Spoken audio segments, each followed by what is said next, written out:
Hello everyone, welcome to our channel infinity online tutorial. চলে এসেছি আবারও এক নতুন ভিডিওর আপডেট নিয়ে।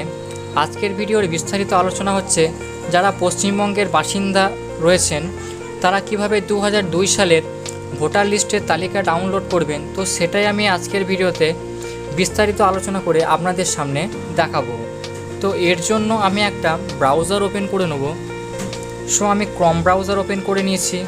ক্রম ব্রাউজার ওপেন করে নেওয়ার পরে আমি সার্চ বক্সে সার্চ করে নেব ভোটার লিস্ট বলে।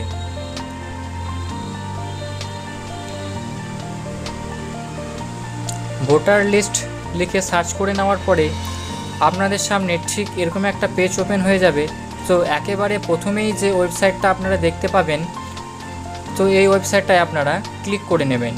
ক্লিক করে নেওয়ার পরে নেক্সট পেজ বা পরবর্তী পেজ আপনাদের সামনে ঠিক এরকমই ওপেন হয়ে যাবে। সো এখানে ওয়েস্ট বেঙ্গলের সমস্ত ডিস্ট্রিক্টের নাম আপনারা দেখতে পাবেন।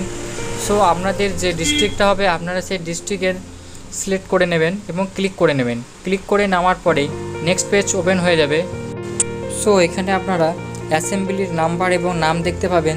তো এখানে অ্যাসেম্বলির নাম্বার দেখে আপনারা সেটাতে ক্লিক করে নেবেন।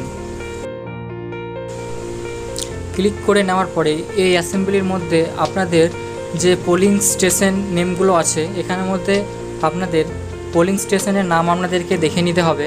এখানে সমস্ত পোলিং স্টেশনের নামগুলো দিয়ে দেওয়া আছে এই অ্যাসেম্বলির মধ্যে। তো আপনাদের যে পোলিং স্টেশনের নাম আছে তো সেটা আপনারা এখান থেকে দেখে নেবেন। সো আমি এখানে দেখে নিচ্ছি।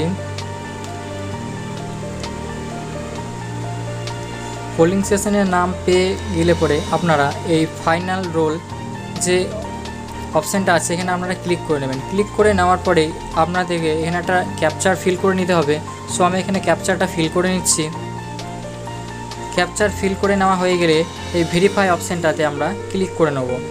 ক্লিক করে নিলে আপনাদের সামনে ঠিক এরকম একটা পেজ ওপেন হয়ে যাবে। তো দেখতেই পাচ্ছেন নির্বাচন তালিকা 2002 রাজ্য পশ্চিমবঙ্গ।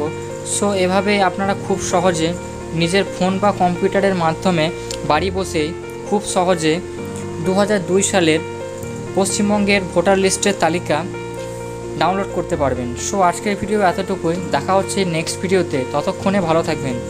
ভিডিওর মধ্যে যদি কোথাও বুঝতে অসুবিধা থেকে থাকে তাহলে আপনারা অবশ্যই কমেন্ট বক্সে কমেন্ট করে জানান।